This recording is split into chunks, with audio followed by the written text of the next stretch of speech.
ऐसे कलाकार हमारे साथ मौजूद हैं और ऐसे आप उनको कह सकते हैं कि डायलॉग राइटर भी हैं, सॉन्ग राइटर हैं और ऐसी शख्सियत जिनके लिए कहा जाता है कि उन्होंने पोएट्री को बॉलीवुड में वापस लाया है। ऐसा क्यों कहा जाता है?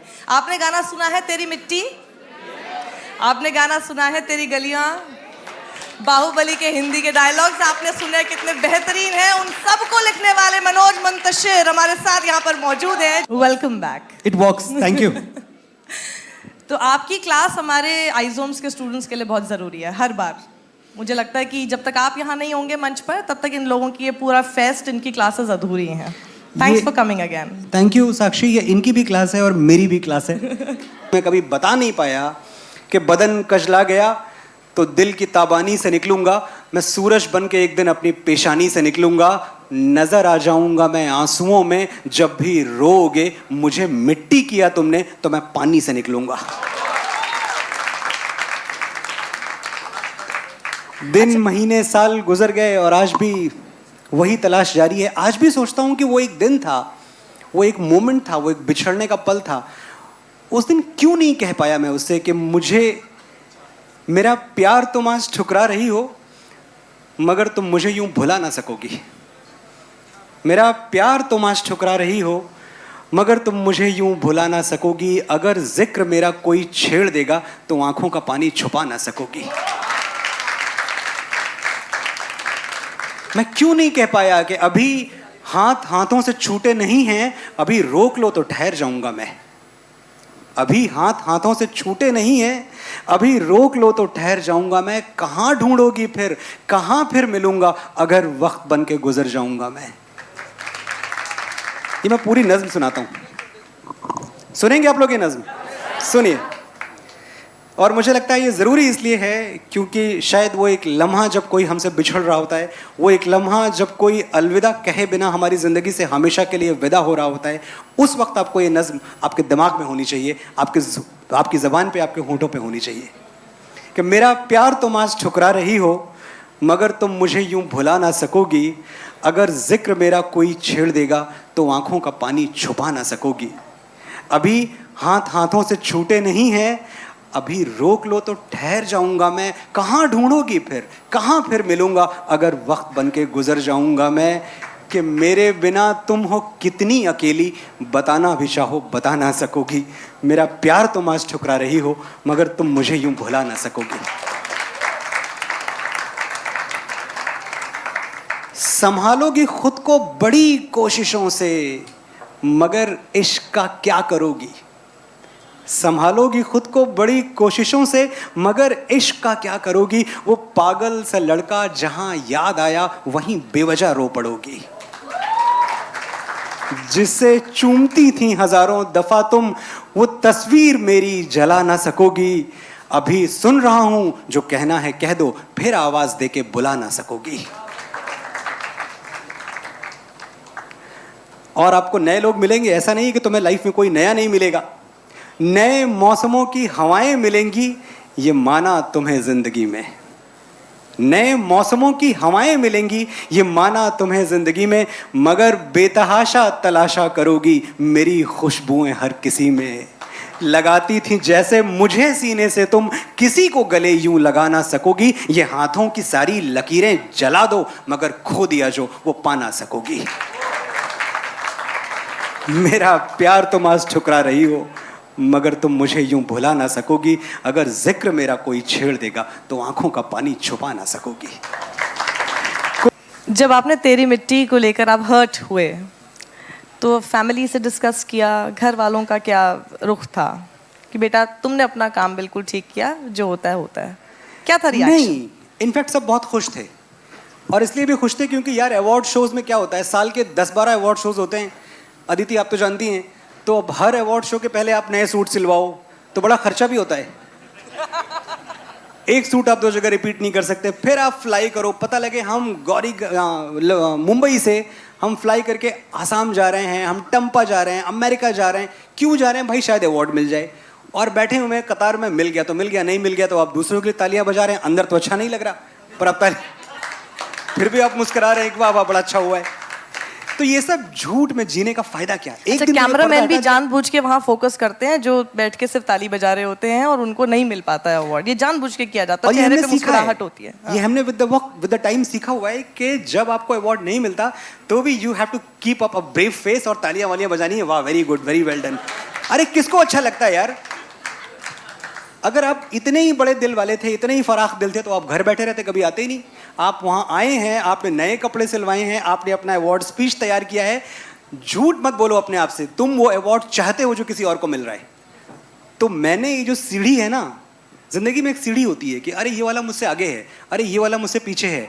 आप खुश उस दिन हो जाएंगे जिस दिन आप वो सीढ़ी छोड़ देंगे। मैंने वो सीढ़ी छोड़ दी, ना कोई मुझसे आगे है ना मैं किसी से पीछे हूँ। ये जो कपड़े सिलवाने वाला इशू है, इसके लिए सबसे अच्छा काम किया गुलजार साहब ने। सफेद कुर्ता पजामा पहन के जाते हैं। नहीं, गुलजार साहब तो पीर हैं। गुलजार साहब कोई ऐसा नहीं कि शायर हैं, गुलजार साहब शायरी के पीर हैं। मैं उनको उस दर्जे पे रखता हूँ, उस मकाम पे रखता हूँ। जो गुलजार साहब लिख के चले गए, 116 चांद की रातें एक तुम्हारे कांधे का तिल, कोई लिख के दिखा दे आज, तो ये शायरी है।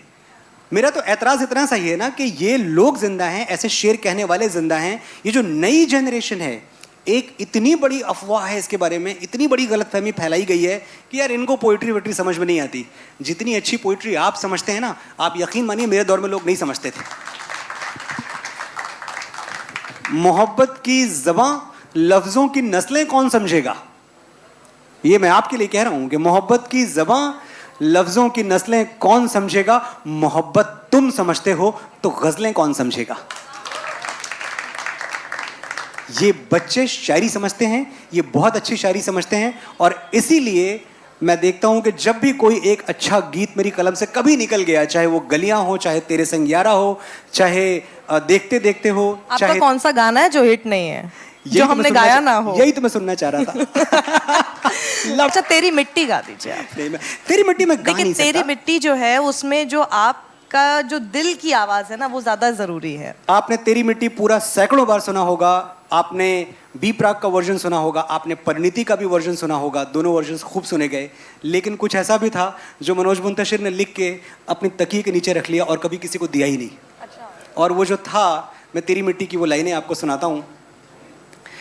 मैं हमेशा से मानता आया कि जब एक सिपाही सरहद पे शहीद होता है तो वो कोई अकेला शहीद नहीं होता, उसके साथ पूरी उसकी एक कायनात होती है, पूरी दुनिया होती है, उसकी फैमिली होती है, उसका परिवार होता है। सब के सब कहीं ना कहीं उस शहादत के हिस्सेदार होते हैं। तो एक थॉट आया मेरे जहन में, जो मैंने उस लड़की की तरफ से लिखा था, उस बीवी की तरफ से लिखा था, उस गर्लफ्रेंड की तरफ से लिखा था जो उस सिपाही के पीछे रह गई। और वो क्या कहती है कि हाथों से मेरे ये हाथ तेरे छूटे तो यार सिहर गई मैं। हाथों से मेरे ये हाथ तेरे छूटे तो यार सिहर गई मैं। तू सरहद पे बलिदान हुआ, दहलीज पे घर की मर गई मैं।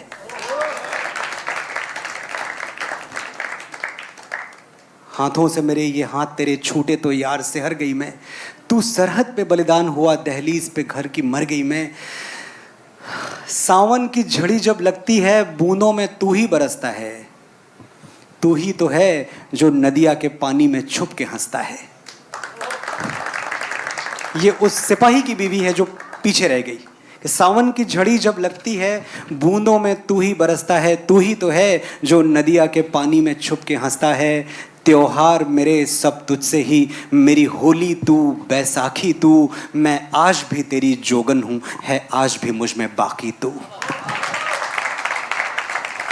तेरी मिट्टी में मिल जावा, गुल बन के मैं खिल जावा। इतनी सी है दिल की आरज़ू, तेरी नदियों में बह जावा, तेरे खेतों में लहरावा। इतनी सी है दिल की आरज़ू। भले कच्ची उम्र में जिंदगी की शाम आ जाए, ये मुमकिन ही नहीं कि खून पे इल्जाम आ जाए।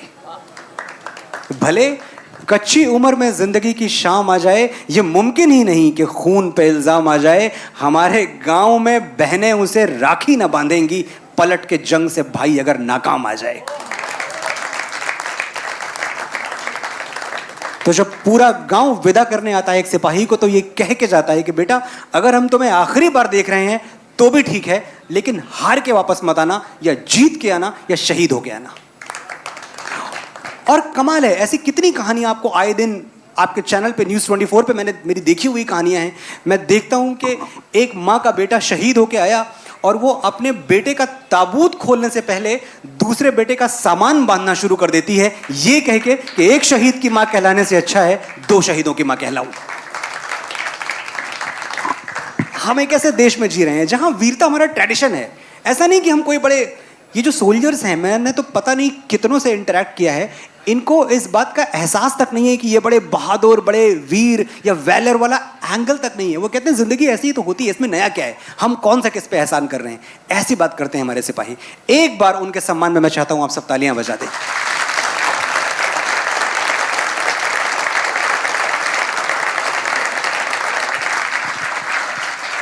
आपने कहा कि आप हमें एक प्रपोजल देते हैं कि आप वो लाइंस हमें सुनाएंगे जो तेरी मिट्टी में फिल्म में नहीं थी। मैंने पढ़ के सुना दी। पर हम भी आपको एक प्रपोजल दे रहे हैं कि आप तेरी मिट्टी की शुरुआत कीजिए, हम सब आपके साथ गाएंगे। चलिए गाते हैं सब लोग गाना, मैं एक लाइन भी नहीं गा पाऊंगा। ऐ मेरी ज़मीं अफसोस नहीं जो तेरे लिए 100 दर्द सहे, ऐ मेरी ज़मीं अफसोस नहीं जो तेरे लिए 100 दर्द सहे, महफूज रहे तेरी आन सदा चाहे जान मेरी ये रहे न रहे। ऐ मेरी ज़मीं महबूब मेरी, मेरी नस नस में तेरा इश्क बहे, फीका न पड़े कभी रंग तेरा जिस्मों से निकल के खून कहे। तेरी मिट्टी में मिल जावा, गुल बन के मैं खिल जावा, इतनी सी है दिल की आरज़ू, तेरी नदियों में बह जावा, तेरे खेतों में लहरावा, इतनी सी है दिल की आरज़ू। Thank you very much. क्या बात। मेरी आखिरी ख्वाहिश मेरी मौत का मातम ना करना, मैंने खुद ये शहादत चाही है, मैं जीता हूं मरने के लिए, मेरा नाम सिपाही है।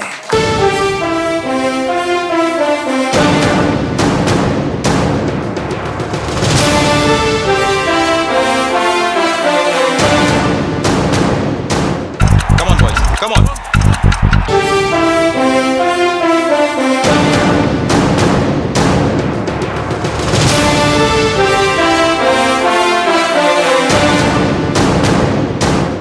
एक सिपाही जब सरहद पे गोली खा रहा होता है तो एक बार मेरे जहन में ख्याल आया कि वो आखिरी के कुछ मिनट्स में सोचता क्या होगा अगर उसे एक मौका दिया जाए कि चलो ठीक है, शहादत से पहले एक आखिरी चिट्ठी लिख लो, एक लेटर लिख लो, एक ख़त लिख लो, तो वो क्या लिखता? आप सुनना चाहते हैं? तो ये आखिरी चिट्ठी मैं सुनाता हूँ आपको कि जो एक हिंदुस्तान का सिपाही when he is bleeding to death, जब उसके ज़िंदगी के आखिरी 10 मिनट बचे हुए हैं और आखिरी 10 मिनट उसके मन में क्या चल रहा होता है, वो सोचता है कि सरहद पे गोली खा के जब टूट जाए मेरी सांस, मुझे भेज देना यारों मेरी बूढ़ी माँ के पास। सरहद पे गोली खा के जब टूट जाए मेरी सांस, मुझे भेज देना यारों मेरी बूढ़ी माँ के पास। बड़ा शौक था उसे मैं घोड़ी चढ़ूं, धमाधम ढोल बजे, तो ऐसा ही करना, मुझे घोड़ी पे लेके जाना, ढोल के बजाना, पूरे गांव में घुमाना और माँ से कहना बेटा दूल्हा बन के आया है, बहू नहीं ला पाया तो क्या, बारात तो लाया है।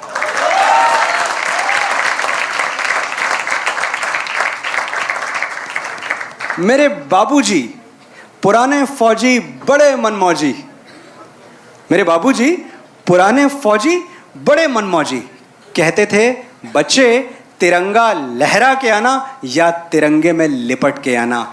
कह देना उनसे, मैंने उनकी बात रख ली, दुश्मन को पीठ नहीं दिखाई, आखिरी गोली भी सीने पे खाई।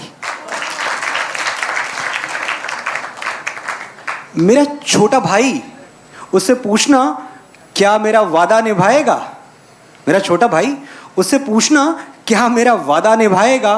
मैं सरहदों से बोल के आया था, एक बेटा जाएगा तो दूसरा आएगा। मेरी छोटी बहना, उसे कहना मुझे याद था उसका तोहफा, लेकिन अजीब इत्तेफाक हो गया, राखी से पहले ही भाई राख हो गया। और वो कुएं के सामने वाला घर, 2 घड़ी के लिए वहां जरूर ठहरना, वहीं तो रहती है वो जिसके साथ जीने मरने का वादा किया था। उससे कहना कि भारत माँ का साथ निभाने में उसका साथ छूट गया, एक वादे के लिए दूसरा वादा टूट गया। बस एक आखिरी गुजारिश, मेरी आखिरी ख्वाहिश, मेरी मौत का मातम ना करना। मैंने खुद ये शहादत चाही है, मैं जीता हूं मरने के लिए, मेरा नाम सिपाही है।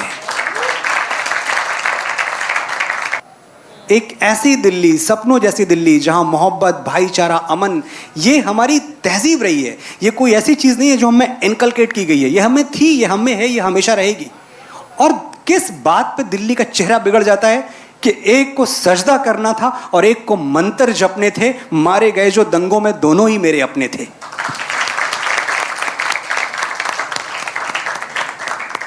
मेरे 2 बाजू कट जाते हैं क्योंकि कुछ लोग एक ऑल्टरनेट हिस्ट्री हमारे सामने प्रेजेंट करने की कोशिश करते हैं। एक ऑल्टरनेट नैरेटिव है जो कभी था ही नहीं।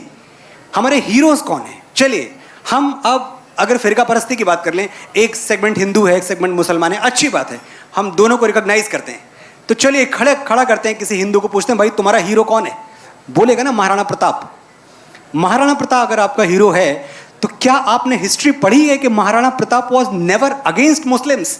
महाराणा प्रताप की एक लड़ाई अकबर से वो एक अलग है, पर महाराणा प्रताप का सेनापति हाकिम खान था, एक मुसलमान जिसके हाथों में उन्होंने अपनी जिंदगी सौंपी हुई थी। ये फैब्रिक रहा है हमारा।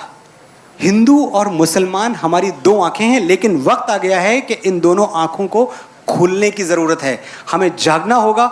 हमें वाकई, मैंने आपके शो पे कभी कहा था कि हमें उस हिंदू की जरूरत नहीं है जो ये नारे लगाता है कि मुसलमान के 2 स्थान कब्रिस्तान या पाकिस्तान। ऐसा हिंदू हमें नहीं चाहिए और ऐसा मुसलमान भी हमें नहीं चाहिए जो वंदे मातरम कहने से डरता है, झिझकता है, घबराता है।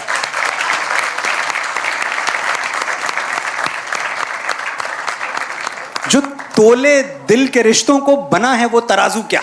जवाब चाहता हूं मैं आपसे कि जो तोले दिल के रिश्तों को बना है वो तराजू क्या? अगर दोनों ही भाई हैं तो फिर मैं क्या, तो फिर तू क्या? ये मिट्टी तेरी भी मां है, ये मिट्टी मेरी भी मां है, तो मां को सर झुकाने में मुसलमान और हिंदू क्या?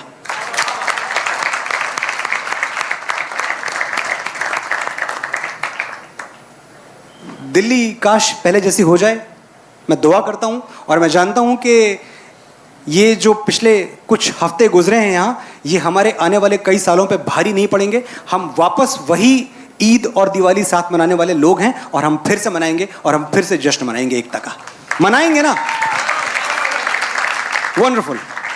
दिल्ली तो वापस पहले जैसी हो जाएगी, लेकिन बॉलीवुड का क्या, जो इतना डिवाइडेड उन्हीं लाइंस पर है जो आप अभी समझा रहे थे? बॉलीवुड डिवाइडेड है, इसमें कोई बुरी बात नहीं है। जहां सब एक जैसा सोचते हैं वहां मतलब कोई सोच ही नहीं रहा। सही है कि गलत? तो बॉलीवुड डिवाइडेड है, बहुत अच्छी बात है। मैं इसे बॉलीवुड की तारीफ समझता हूं कि यहां ऐसा लोग भी हैं, यहां कबीर सिंह भी बनती है जिसमें मिसोजिनी इतना बड़ा टॉपिक है, और यहां थप्पड़ भी बनती है जो कबीर सिंह के मुंह पे थप्पड़ है। तो दोनों विचारधाराएं यहां एग्जिस्ट करती हैं और दोनों विचारधाराओं का सम्मान है। आप अपनी बात कहें, हम अपनी बात कहें, लेफ्ट राइट, इन सबसे ज़्यादा ज़रूरी जो चीज़ है वो ये समझने वाली है कि what is actually right and what is actually wrong. तो जिस दिन हम ये समझ गए कि सवाल लेफ्ट राइट का नहीं है, सवाल राइट और रॉन्ग का है, उस दिन सब ठीक हो जाएगा। अब मुझे आपसे पूछना ही पड़ेगा कि मनोज शुक्ला से मुंतशिर कैसे बने? अरे शुक्ला से मुंतशिर, बस ऐसे ही एक दिन दिमाग खराब हुआ था। आप लोग कभी होता ही होगा, कभी कभी आता है ना जोश कि आज दुनिया बदल देंगे। तो एक दिन हमको भी ऐसे ही जोश आया कि आज तो दुनिया बदल देंगे। तो जब दुनिया बदलने निकले तो देखा कि दुनिया बदलना बड़ा मुश्किल काम है, तो चलो नाम बदल लेते हैं। ये मेरा छोटा भाई बैठा हुआ है रितेश रजवाड़ा, इसने एक ऐसा शेर कहा कुछ दिनों पहले जो इस वक्त वायरल है पूरी दुनिया में। आप वो शेर सुने और वो शेर आपको इस बात का यकीन दिलाएगा कि मोहब्बत कभी नहीं मरती है। और शेर कुछ यूं था कि तू मोहब्बत नहीं समझती है, हम भी अपनी अना में जलते हैं। तू मोहब्बत नहीं समझती है, हम भी अपनी अना में जलते हैं। इस दफा बंदिशें ज्यादा हैं, छोड़ अगले जन्म में मिलते हैं। फैसला होता नहीं सिक्का उछाल के, हर फैसला होता नहीं सिक्का उछाल के, ये दिल का मामला है जरा देखभाल के। मोबाइलों के दौर के आशिक को क्या पता रखते थे कैसे खत पे कलेजा निकाल के।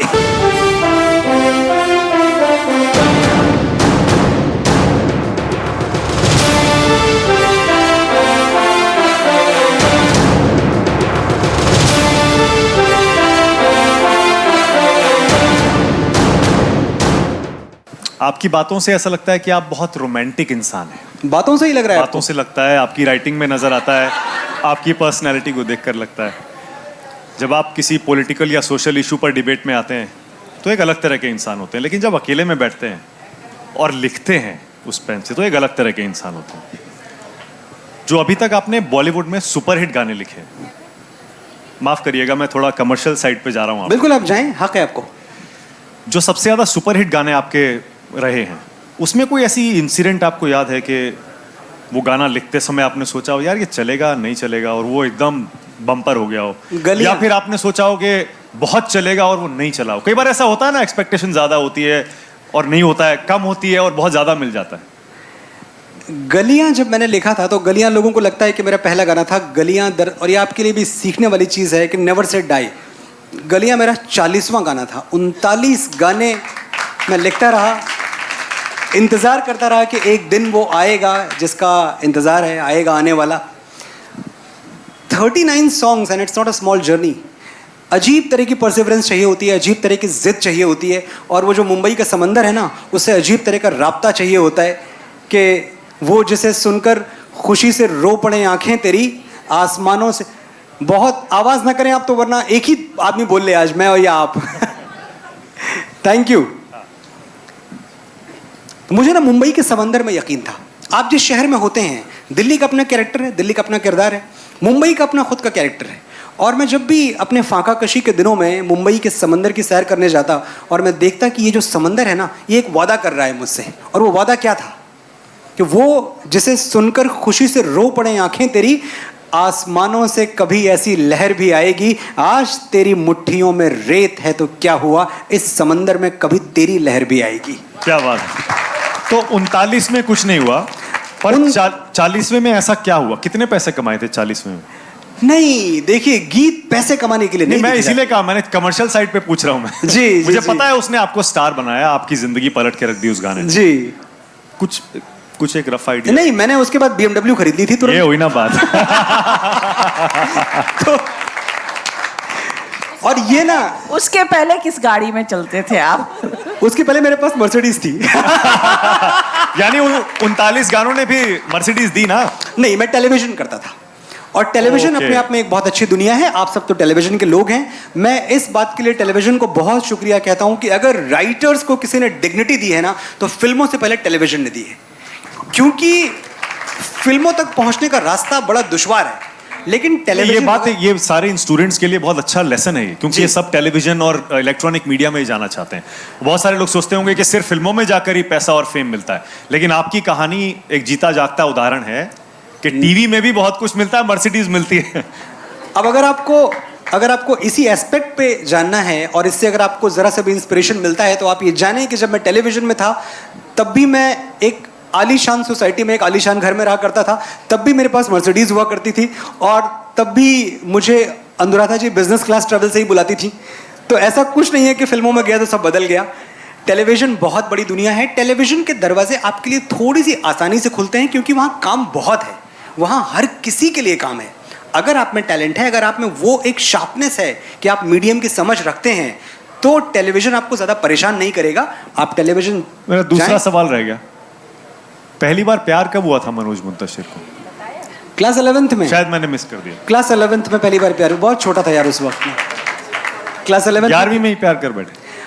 अरे 11th में प्यार कर बैठा, और 11th में हुआ क्या कि वो जब पहली बार दिल टूटा, और पहली बार वो सब जो फीलिंग्स होती हैं, जो आज तो खैर आजकल के बच्चे उसे बड़े अलग अलग स्माइलीज से, इमोटिकॉन से जाहिर करते हैं।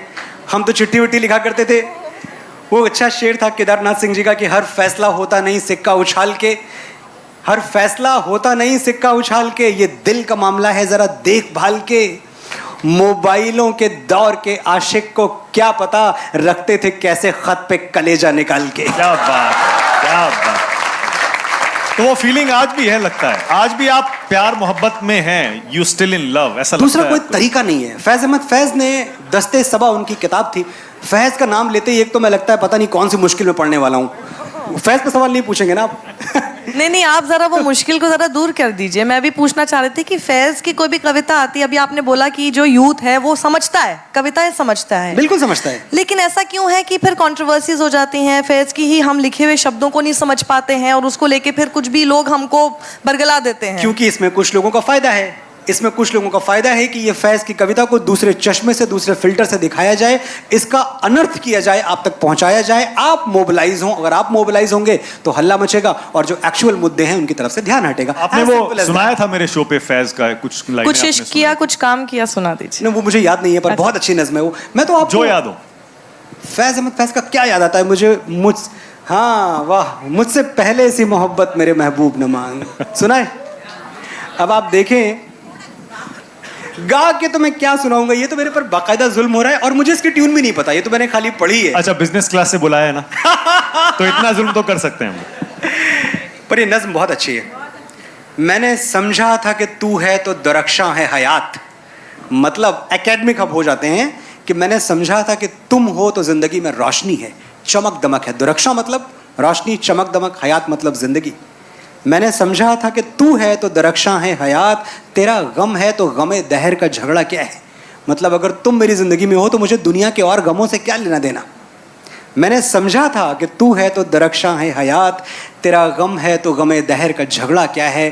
तेरी सूरत से है आलम में बहारों को सबात, तेरी आंखों के सिवा दुनिया में रखा क्या है।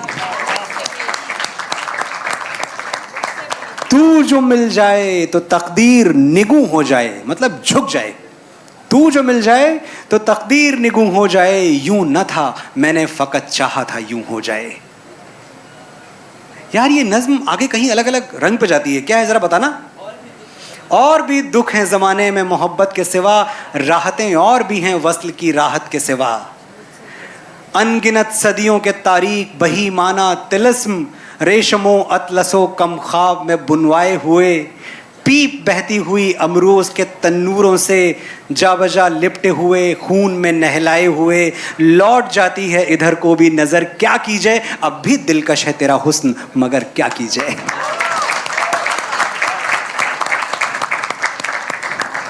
ये फैज़ हैं जिन फैज़ को हमने अचानक क्या बना दिया।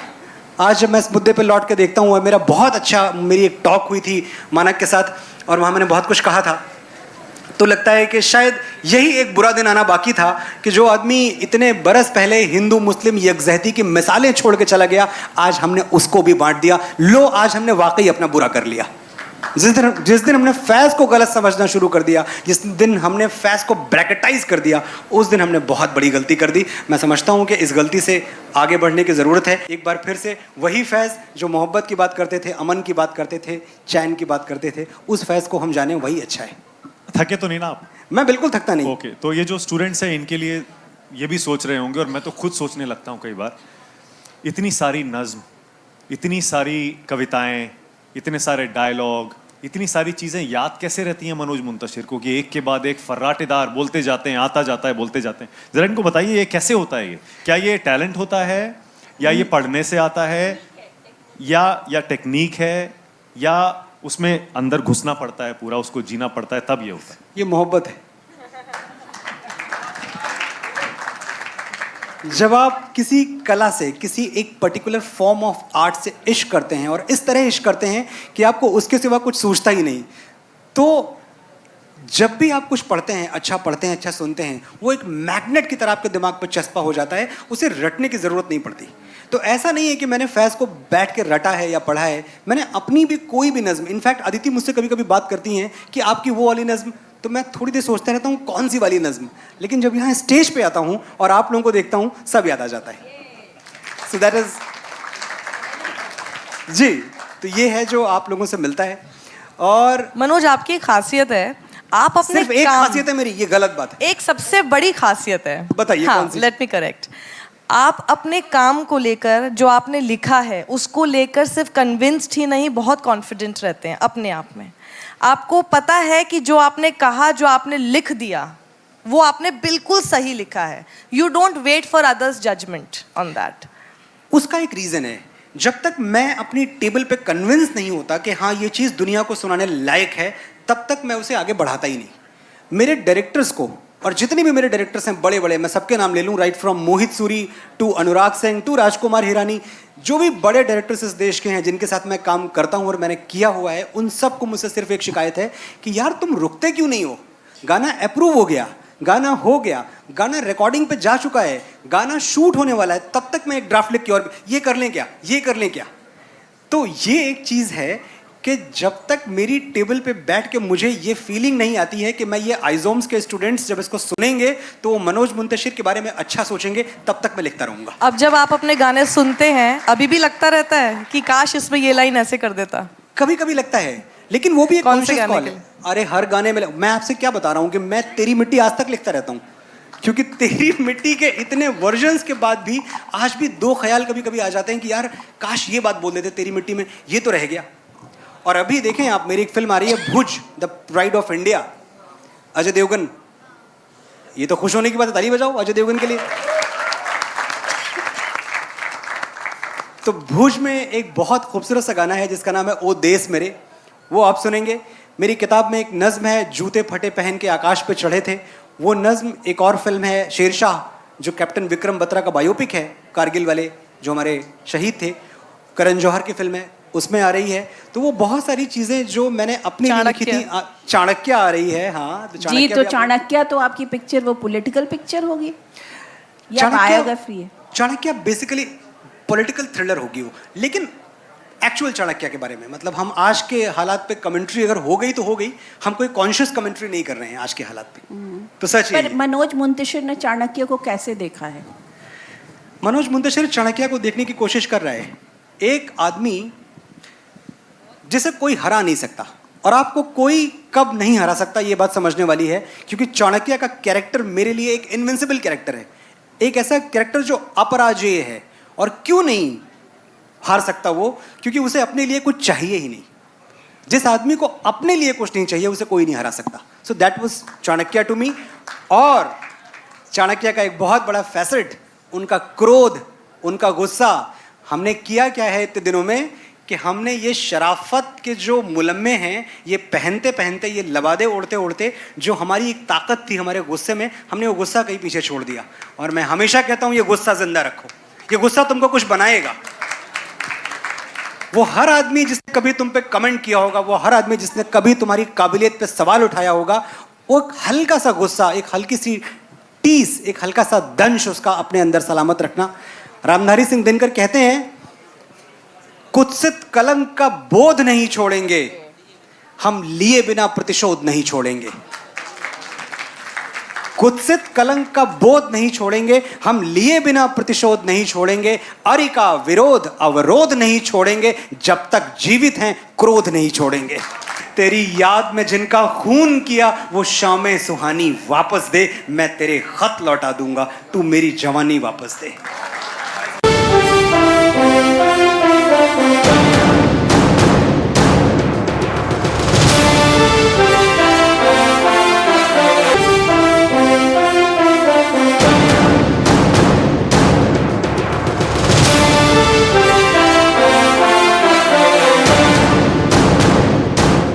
जब मैंने आपका ट्वीट पढ़ा था तो मैंने आपके लिए कुछ लिखा था. आपने मेरे लिए लिखा? हाँ, 4 लाइन में ही. देखिए, इनके लिए तालियां बजाएं. पूरी दुनिया के लिए मैं लिखता हूं, इन्होंने मेरे लिए लिखा. सुनाएं. कोई हार गया तो टूट गया, वाह. जो जीत गया वो महफिल लूट गया. वाह. जो तोड़ गया सीमा हार का, जो तोड़ गया सीमा जीत का, वो सच में सीमा तोड़ गया. वाह, अच्छा है. Thank you. आप लिख रहे हैं, साथ में पढ़ते भी रहें, अच्छी पोइट्री पढ़ें, आपको बहुत मजा आएगा और बहुत सीखने को मिलेगा आपको. सर, मैंने बहुत लोगों को सुना है जो पोएट्री करते हैं, शायरियाँ करते हैं, उनका सबसे पहला यही रहता है कि हमने पहले किसी से प्यार किया था तभी ये निकला है. तो ये पहला चरण ही है क्या शायरी का कि किसी से प्यार हो? एग्जैक्टली. इश्क, अगर आप अच्छा लिखना चाहते हैं, आपके लिए बहुत ज़रूरी है ये बात सुननी. अगर अच्छा लिखना चाहते हैं तो आपको इश्क होना ज़रूरी है, और अगर आप बहुत अच्छा लिखना चाहते हैं तो उस इश्क का खोना ज़रूरी है.